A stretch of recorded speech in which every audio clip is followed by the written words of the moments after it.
Hello guys, स्वागत है आपका अपने यूट्यूब चैनल गुरुजी एजुकेशन हब पर।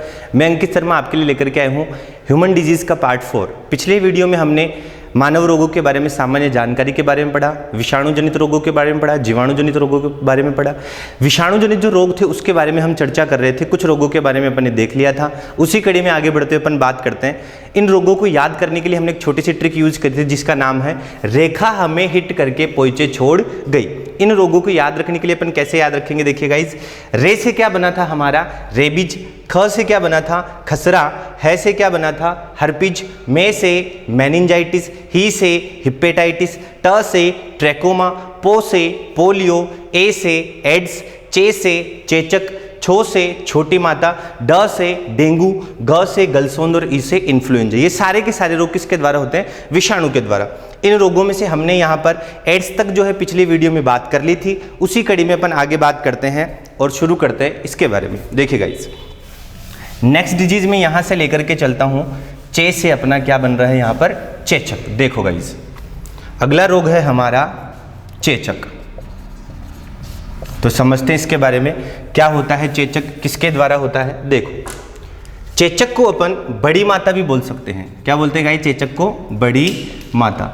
चेचक जो है जिसको अपन बड़ी माता बोल सकते हैं, या फिर इसको आप स्मॉल पॉक्स भी बोलते हो। क्या बोलते हो? Small pox. ठीक है, नाम से कंफ्यूज मत होना कि स्मॉल एन तो छोटा होता है, लेकिन इस चिकन पॉक्स जो है ना वो बोलते हैं छोटी माता को और स्मॉल पॉक्स बोलते हैं बड़ी माता को। तो चेचक बड़ी माता, स्मॉल पॉक्स जो है उसके बारे में देखते हैं अपन। सबसे पहले तो इसका जो विषाणु या वायरस जो है वो कौन सा होता है, तो ध्यान रखना गाइज, चेचक होता है वेरिओला वायरस के द्वारा। किसके द्वारा होता है ये?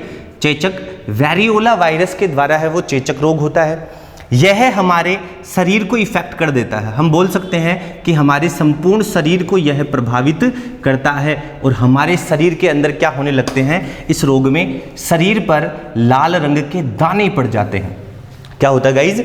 इस संपूर्ण शरीर को प्रभावित करने से हमारे शरीर पर यहाँ पर लाल रंग के दाने देखने को मिलते हैं। चेचक के लिए अगर मैं बात करूं कि चेचक हमेशा ध्यान रखना कि ये जीवन में सिर्फ एक ही बार होता है। ठीक है, तो अगर नहीं हुआ तो डरने की कोई बात नहीं कि इन फ्यूचर होगा। नो, चेचक जीवन में एक बार का मतलब है कि अगर यह एक बार हो गया तो उसके बाद इसमें सेल्फ इम्यूनिटी मतलब स्वतः प्रतिरक्षा जो है वो विकसित हो जाती है। जब दोबारा यह अटैक करेगा तो इस अपने आप प्रतिरक्षा बन जाती है और दोबारा चेचक नहीं होने देती। चेचक जो है इसके लिए वैक्सीन की अगर अपन बात करें, टीके की मैं बात करूं, तो चेचक का जो टीका है वो किसने बनाया था? ध्यान रखना आप, चेचक का टीका बनाने वाले कौन थे? Edward Jenner. किसने बनाया था? एडवर्ड जेनर ने। देखिए, फर्स्ट वैक्सीन भी आप ध्यान रख सकते हो, एडवर्ड जेनर ने जो है वो सबसे पहले चेचक का जो है वो टीका बनाया था। कब की बातें? 18वीं सेंचुरी की, 18वीं शताब्दी के अंदर, 18वीं सेंचुरी के अंदर। और याद भी रख सकते हो आप, लगभग 1796 की बातें हैं, उन दिनों की बात है 1796 की। ठीक है, जब चेचक का टीका एडवर्ड जेनर द्वारा बनाया गया था। और एडवर्ड जेनर को आप साइंस में और भी किस नाम से जानते हैं? Father of immunology. ध्यान रखना आप इसको भी, है ना, फादर ऑफ इम्यूनोलॉजी, मतलब प्रतिरक्षा विज्ञान का जनक भी कौन है? हमारा एडवर्ड जेनर। तो इस एडवर्ड जेनर ने ही चेचक का टीका जो 18वीं सेंचुरी के अंदर बनाया था। यह भी आप ध्यान रखना। भारत जो है उसको WHO द्वारा 1980 के अंदर, 1980 की बातें हैं, भारत को क्या WHO ने 1980 में जो है वो चेचक मुक्त देश घोषित कर दिया गया है। ठीक है, तो चेचक मुक्त देश भारत कब घोषित हुआ था? 1980 में WHO ने इसे क्या कर दिया? चेचक मुक्त देश घोषित कर दिया। ये सब बातें क्लियर है आपको। देखिए, वेरिओला वायरस के द्वारा होता है, हमारे शरीर को इफेक्ट करता है, शरीर पर लाल रंग के दाने पड़ जाते हैं, जीवन में एक ही बार होता है ये। इसका टीका एडवर्ड जेनर ने बनाया था और भारत को चेचक मुक्त देश 1980 में घोषित किया गया। ओके, चलिए नेक्स्ट डिजीज के बारे में बात करते हैं अपन। चेचक के बाद में अपना अगला रोग है यहाँ पर छोटी माता। कौन सा रोग है? छोटी माता। उसके बारे में अपन चर्चा करते हैं। देखिए, नेक्स्ट डिजीज है छोटी माता। छोटी माता को आप चिकन पॉक्स भी बोलते हो। क्या बोलते हो? Chicken pox. देखो, छोटी माता, ये चिकन पॉक्स जो है वो किसके द्वारा होता है? देखते हैं, चलो इसके बारे में भी बात करते हैं अपन। छोटी माता का जो विषाणु है, वायरस जो है, उसका नाम है वेरिसेला जोस्टर।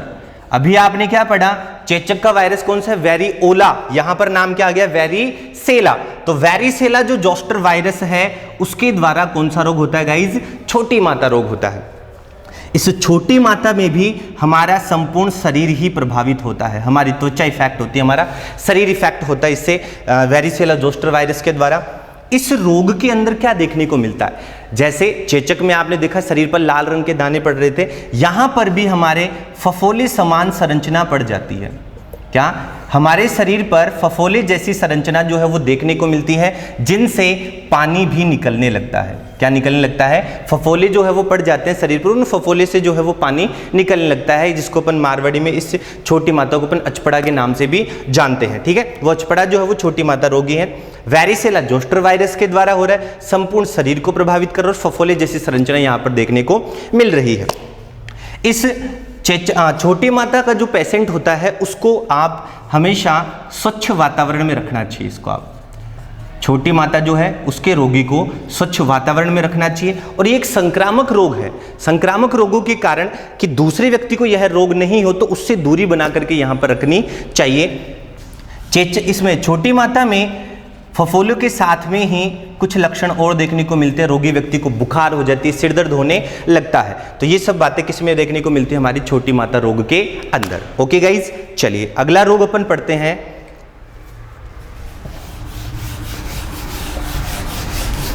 ड से डेंगू, बहुत ही इंपॉर्टेंट रोग। देखिए अपनी ट्रिक थी, रेखा हमें हिट करके पोइचे छोड़ गई, और यहां पर देखिए छोड़ से आपने अपन या छो से अपन ने पढ़ा छोटी माता, और डे से अपन क्या पढ़ लेंगे यहाँ पर, डेंगू। तो देखिए गाइज डेंगू के बारे में अपन चर्चा करते हैं। डेंगू के बारे में आपने सबने पढ़ भी रखा होगा और नाम सबने सुना भी होगा। तो देखिए डेंगू फीवर नाम सुना है सबने, तो वो यही रोग है ना। तो सबसे पहले अपन देखते हैं डेंगू होता कैसे है, किस विषाणु के द्वारा होता है। तो इसका विषाणु है गाइज डेंगू वायरस, या इसी का दूसरा नाम आर्बो वायरस। क्या डेंगू जो है वो डेंगू विषाणु के द्वारा या आर्बो वायरस के द्वारा जो है वो डेंगू रोग होता है।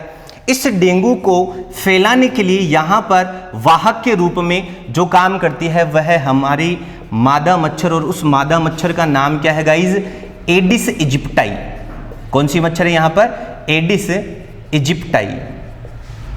ये मादा मच्छर एडिस इजिप्टाई जो है उसके काटने की वजह से हमारे शरीर में यह डेंगू वायरस एंटर कर जाता है। ये एडिस इजिप्टाई बड़ी वीआईपी मच्छर है बेटा, सिद्धांतवादी भी है। कैसे, देखो ये जो एडिस इजिप्टाई मच्छर है सबसे बड़ी विशेषता क्या, ये साफ पानी में रहने वाली मच्छर है। बाकी मच्छरों को आपने देखा होगा गंदे पानी में पनपते हैं, लेकिन एडिस इजिप्टाई कैसी मच्छर है, साफ पानी में रहने वाली मच्छर है, और यह हमेशा दिन में काटती है। कब काटती है, दिन में, मतलब धोड़ी दोपहरी काटे बेटा, है ना, ध्यान रखना। तो साफ पानी में रहने वाली मच्छर और दिन में यह काटती है, एडिस इजिप्टाई मच्छर। ये यहां पर एक वाहक के रूप में हमारे शरीर में काम कर रही है। डेंगू में क्या देखने को मिलता है, रोगी व्यक्ति को तेज बुखार होती है, सिर दर्द होने लगता है, और हम बात कर सकते हैं जोड़ों में दर्द, जॉइंट पेन। और यह तेज बुखार, सिर दर्द और जोड़ों में दर्द जो है ये इसके इनिशियल स्टेज में, या मैं कहूँ फर्स्ट स्टेज में देखने को मिलता है। मतलब बुखार के 3-4 दिनों के भीतर आपको यह लक्षण देखने को मिलता है कि रोगी व्यक्ति को बुखार हो जाती है, सिर दर्द होने लगता है, जोड़ों में दर्द होने लगता है। और यहाँ पर डेंगू के अंदर आपके मतलब बिल्कुल पूरे शरीर में जो है वो दर्द होने लगता है, और इस कारण इसको अपन बेटा जी ब्रेकिंग बोन फीवर, या मैं यूं कहूं हड्डी तोड़ बुखार, ब्रेकबोन फीवर भी बोल सकते हो आप इसको, या बोन ब्रेकिंग फीवर, या हड्डी तोड़ बुखार, या शॉर्ट में आप BBF के नाम से भी इसको जानते हो। देखो इस डेंगू को आपके किस नाम से जानते हो, हड्डी तोड़ बुखार के नाम से भी जानते हो, क्योंकि इसमें रोगी व्यक्ति का मतलब हार्ड दुख लाग जाए बेटा, है ना। तो इस रोग में यह देखने को मिलता है।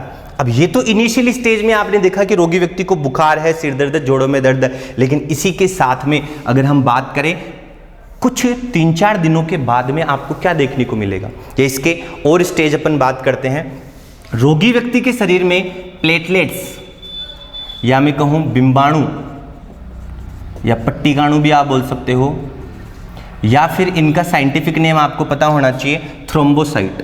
क्या बोलते हैं इसको अपन, थ्रोम्बोसाइट, ये पता होना चाहिए आपको ना। कई बार आपको यूं भी पूछ लिया जाता है कि डेंगू रोग के अंदर जो है वो किसकी संख्या में कमी हो जाती है, तो आप ध्यान रखना प्लेटलेट्स की या थ्रोम्बोसाइट बिंबाणु पट्टिकाणु जो है इसी का नाम है की संख्या में कमी होने लगती है। जैसे अपन आरबीसी को किस नाम से जानते हैं, एरिथ्रोसाइट, डब्ल्यूबीसी को अपन किस नाम से जानते हैं, ल्यूकोसाइट, और वैसे ही अपन प्लेटलेट्स को किस नाम से जानते हैं, थ्रोम्बोसाइट। तो इन थ्रोम्बोसाइट की संख्या में कमी जो है वो यहां पर देखने को मिलती है।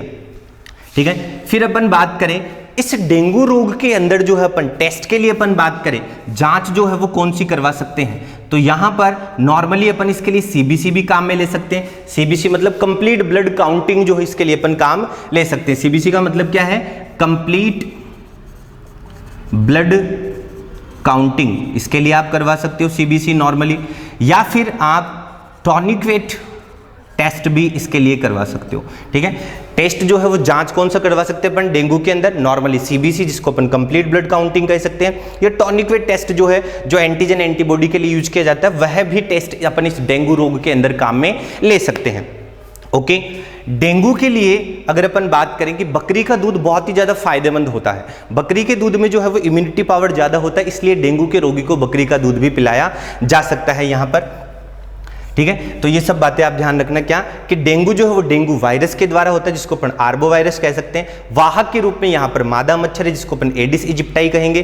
ठीक है, तेज बुखार, सिर दर्द, जोड़ों में दर्द होने लगता है, ब्रेकबोन फीवर के नाम से भी जानते हैं। प्लेटलेट्स की संख्या में कमी होने लगती है। जांच के लिए अपन CBC club complete blood counting या टॉनिक-वेट टेस्ट करवा सकते हैं। और इसके लिए अगर हम उपचार के बारे में बात करें, ट्रीटमेंट कि इसके उपचार हेतु जो है वो कौन सी जो है आप क्या यूज कर सकते हो, मेडिसिन यूज कर सकते हो, तो वो ध्यान रखना NSAID।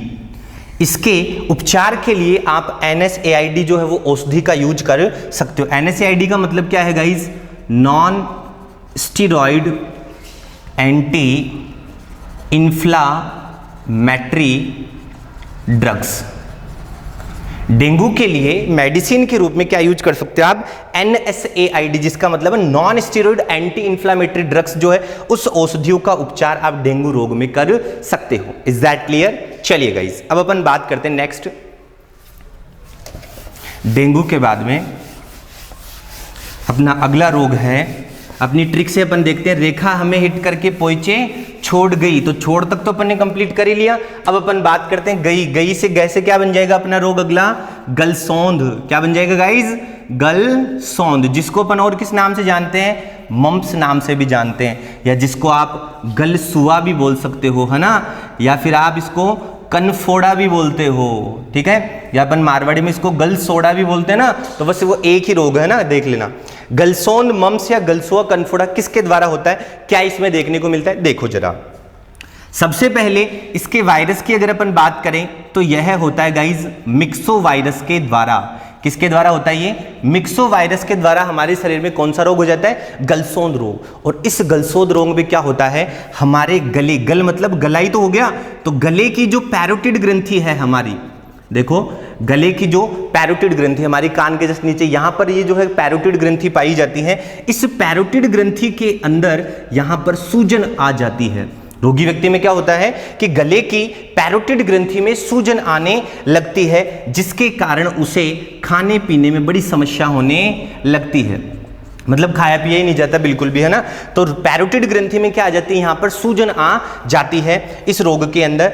और इससे बचने के लिए अपन क्या करते हैं, बचपन में हमने MMR का टीका जो है वो यूज किया था। MMR का मतलब क्या है, ये पहले भी अपन ने खसरा के अंदर भी पढ़ा था ना, तो ये देखिए MMR का मतलब क्या है, मीजल्स, मम्प्स और रूबेला। MMR का मतलब क्या है, मीजल्स, मम्प्स, रूबेला। मीजल्स खसरा था ये हमारा, मम्प्स क्या है, गलसौंध, देखो ये वाला रोग अभी अपन पढ़ रहे हैं, और रूबेला का मतलब है जर्मन मीजल्स, जर्मन खसरा जो है जिसको अपन बोलते हैं। तो इससे बचने के लिए हम कौन सा वैक्सीन यूज करते हैं, MMR का टीका जो है वो लगाया जाता है। बाकी आप जो है गलसौंध के अंदर जो है वो नमक के गरारे का भी यूज कर सकते हो। नमक का टॉन्सिल हुआ या अपना मम्प्स हुआ, इसके अंदर आप नमक के गरारे जो है, गरारे जानते हो ना, बिल्कुल हाँ, तो नमक के गरारे का भी यूज इसके रोग के अंदर किया जा सकता है। ओके गाइज, मिक्सो वायरस के द्वारा होता है, गले की पैरोटिड ग्रंथि में सूजन आ जाती है, खाने पीने में समस्या होने लगती है, और MMR का टीका जो है इस रोग के लिए लगाया जाता है। Is that clear? चलिए नेक्स्ट डिजीज अपन देखते हैं, ई से इन्फ्लुएंजा। देखो गाइज, ई से क्या बन जाएगा हमारा, इन्फ्लुएंजा। इन्फ्लुएंजा के बारे में बात करते हैं हम।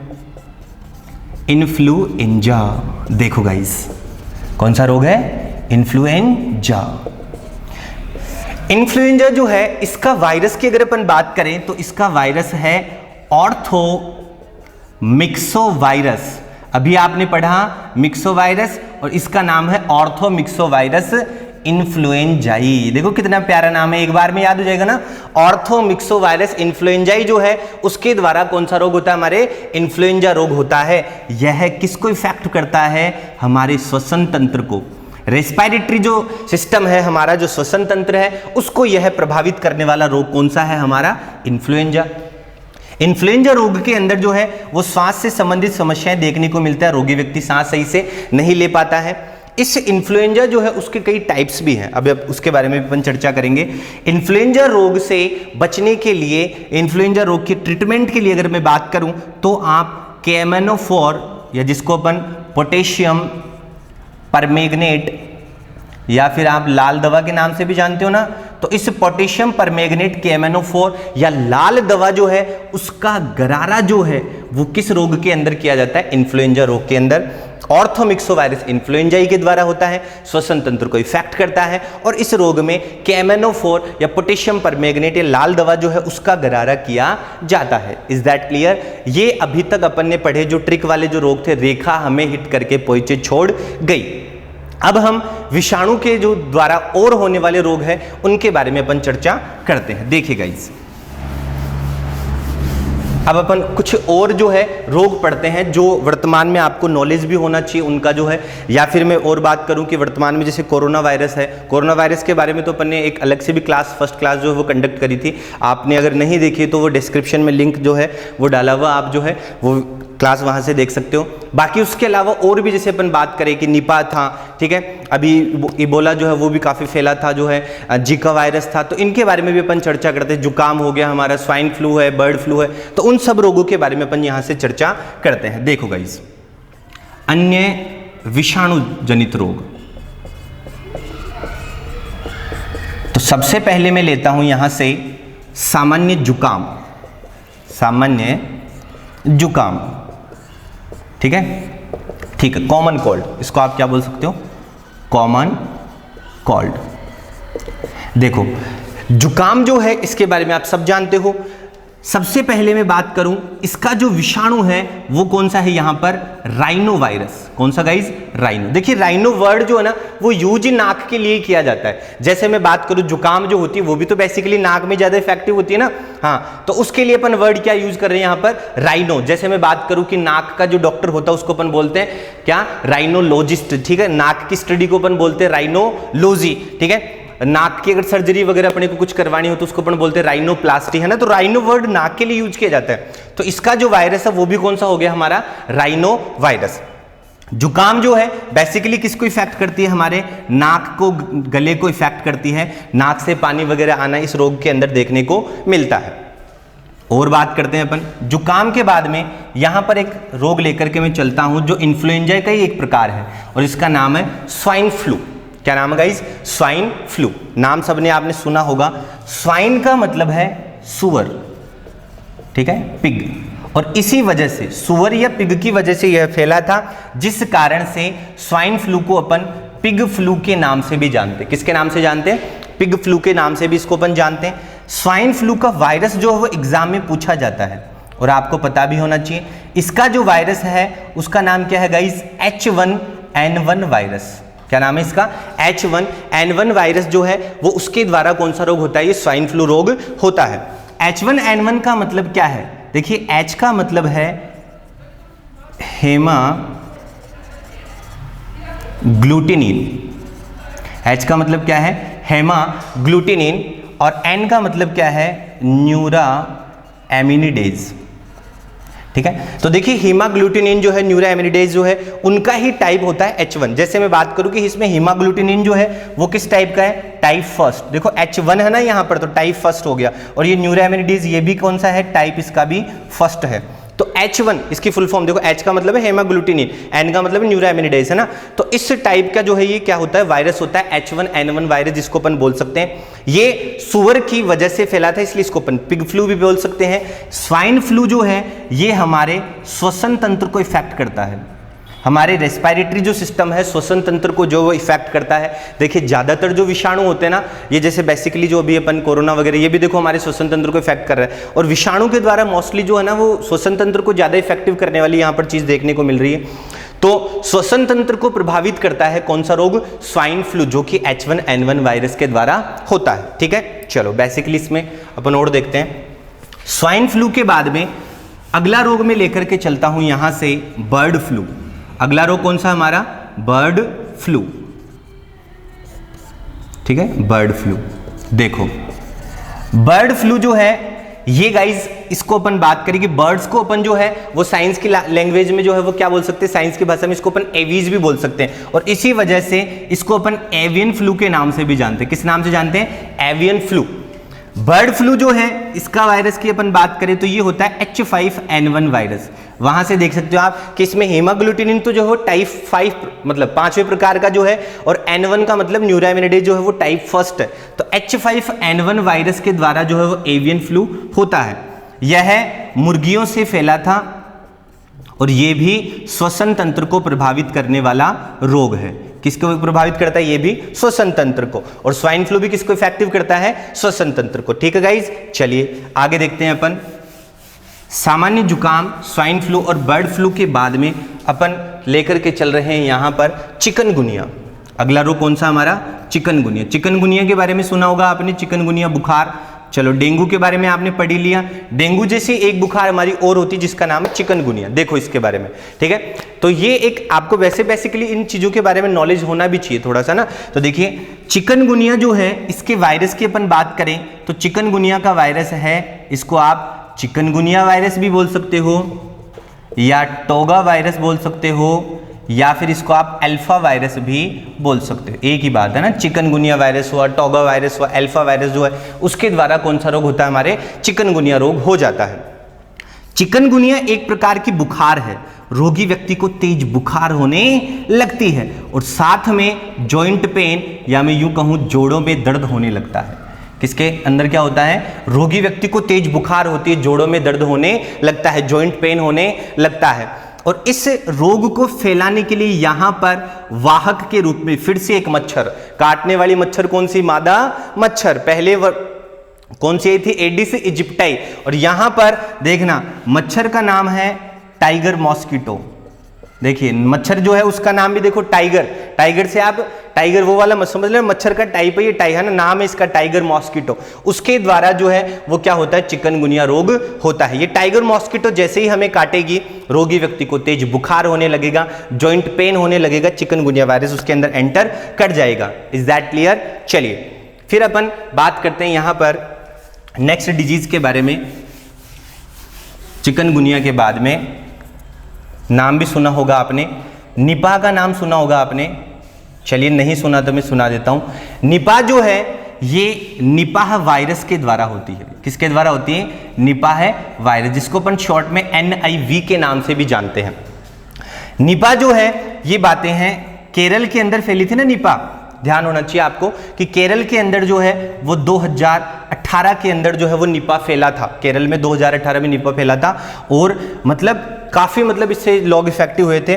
लेकिन इसकी बात करें, इसकी मोर्टेलिटी रेट भी ज्यादा थी, मृत्यु दर कोरोना के बजाय इसकी मृत्यु दर जो है वो काफी ज्यादा थी। मतलब कि वहां पर 17 लोग जो इफेक्ट हुए थे ना, उनमें से खाली एक जना ही बचा था, बाकी 16 के 16 इससे जो है मृत्यु हो गई थी। ये निपाह जो है मतलब जिस वार्ड में जो नर्स जो है इसका ट्रीटमेंट कर रही थी, ध्यान रखना इसके बारे में थोड़ी सी थ्योरी क्या थी कि जहां पर ये इसका इलाज चल रहा था जिस हॉस्पिटल में और जिस वार्ड में वो नर्स इसका इलाज कर रही थी, वो नर्स भी जो है वो इससे प्रभावित हो गई थी, इस रोग से जो है वो संक्रमित हो गई थी। ये भी आप ध्यान रखना।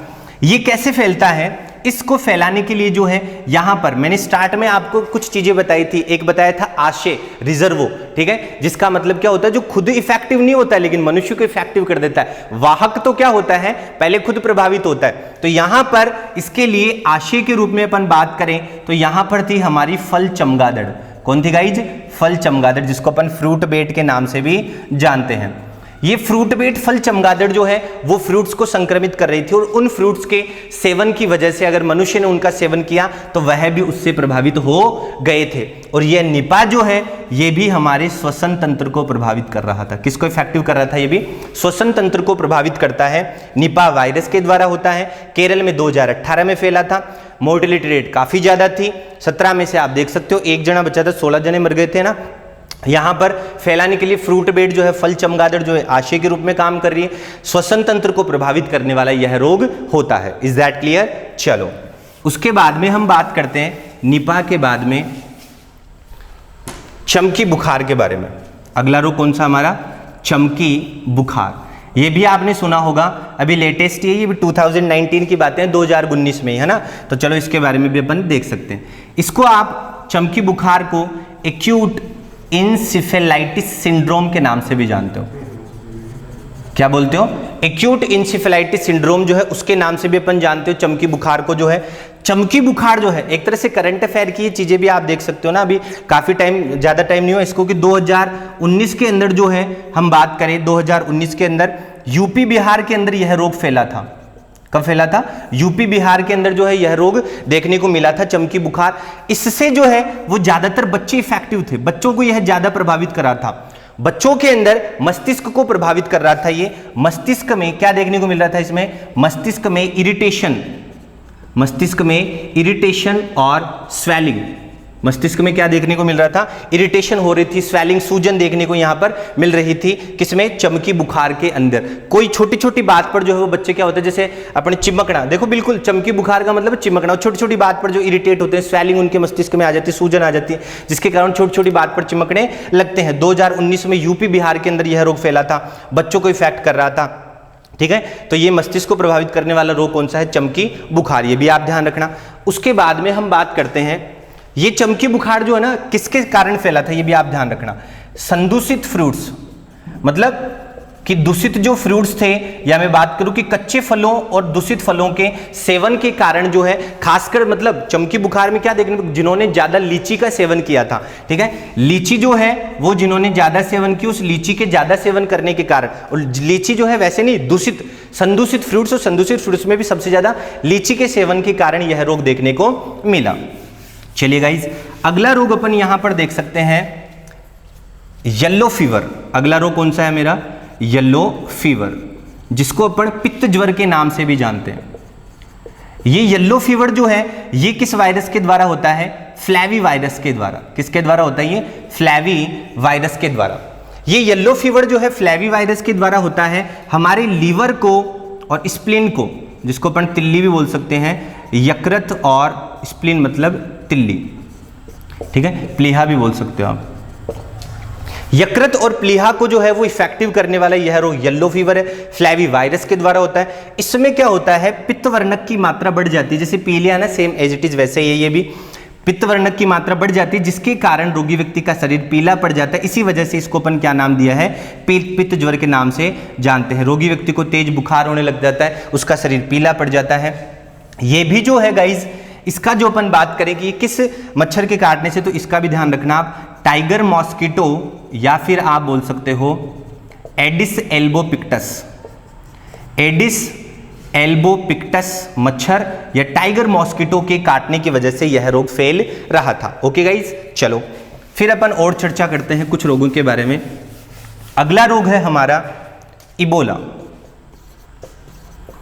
इबोला जो है, कैसे इसका नाम इबोला पड़ा था? देखिए, ये इबोला नदी के पास में फैला था। कहां पर फैला था ये? इबोला नदी के पास में। 2013-14 की बातें हैं। 2013-14 के अंदर अफ्रीका में यह रोग काफी फैला था। 2013-14 में अफ्रीका में यह रोग फैला था। इबोला नदी के पास में यह रोग देखने को मिला था, और इसका वायरस जो है ना, ये इबोला वायरस ही है। ठीक है, ये वायरस का नाम है इबोला वायरस। ये जो है इस रोग के अंदर क्या देखने को मिल रहा था? इबोला वायरस जो है उसमें भी रोगी व्यक्ति को जो है वो तेज बुखार देखने को मिल रही थी। ठीक है, रोगी व्यक्ति को तेज बुखार जो है यहां पर देखने को मिल रहा था, इबोला वायरस के द्वारा होता है। इबोला नदी के पास में मिला था। 2013-14 में अफ्रीका में यह रोग देखने को मिला था। फिर अपन बात करते हैं जिका वायरस या जिका रोग के बारे में अपन चर्चा करते हैं। देखो, जिका रोग जो है इसका वायरस कौन सा है गाइज? जिका वायरस। जिका रोग का वायरस कौन सा है? जिका वायरस। ये जिका वायरस किसके द्वारा होता है? देखिए गाइज, जिका रोग में क्या देखने को मिलता है यहां पर आपको, जिका वायरस के द्वारा जिका रोग होता है। और जिका जो है ये ध्यान रखना आप, 2016 में जब ओलंपिक थे ना, ठीक है, और ओलंपिक में भी बात करूं कि ब्राजील के अंदर जब ओलंपिक चल रहे थे 2016 में सितंबर में, तो वहां पर जो है ये काफी देखने को मिला था। और वहां के जो ओलंपिक में जो पार्टिसिपेट कर रहे थे जो लोग, वो खुद भी इससे इतना डर गए थे कि उन्होंने पार्टिसिपेट करने से भी जो है मना कर दिया था। 2016 में ब्राजील में यह देखने को मिला था। और हम बात करें, ये जिका जो है ना 2018 में जयपुर में भी फैला था। जिका रोग जो है 2018 में जयपुर में भी जो है देखने को मिला था। ये भी जो है फ्रूट बेट के कारण ही देखने को मिला था। फ्रूट बेट से जो है ये रोग देखने को मिला था, जिका जो है। इसमें भी जो है जिका रोग के अंदर भी रोगी व्यक्ति को जो है वो तेज बुखार हो रही थी, ठीक है, तेज बुखार जो है वो रोगी व्यक्ति को देखने को यहां पर मिलती है। ओके, चलो फिर अपन बात करें, नेक्स्ट डिजीज है अपना जिका रोग के बाद में अपन बात करते हैं जापानी इंसेफेलाइटिस। अगला रोग कौन सा अपना? जापानी इंसेफेलाइटिस। ये भी एक विषाणु जनित रोग है। देखो, हाँ, जापानी इंसेफेलाइटिस जो है ये जापानी इंसेफेलाइटिस वायरस के द्वारा ही होता है। किसके द्वारा होता है? ये जापानी इंसेफेलाइटिस वायरस के द्वारा जो है वो कौन सा रोग होता है? जापानी इंसेफेलाइटिस रोग होता है। इस रोग के अंदर ये भी क्या हो रहा था, इस रोग में भी रोगी व्यक्ति को क्या हो रहा था? तेज बुखार।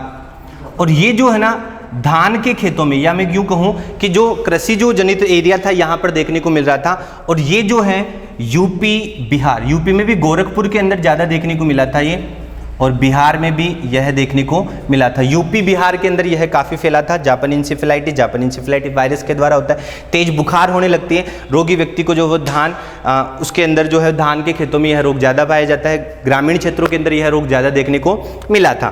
तो देखिए गाइज, आज हमने विषाणु जनित रोगों के बारे में चर्चा करी। ये पार्ट फर्स्ट और सेकंड में हमने कंप्लीट जो है विषाणु के द्वारा होने वाले रोगों के बारे में देख चुके हैं। तो अगर आपको यह वीडियो पसंद आए तो आप इसे ज्यादा से ज्यादा लाइक कीजिए, इसे शेयर कीजिए और हमारे चैनल को सब्सक्राइब कीजिए। Thank you so much guys, love you all of you, thank you.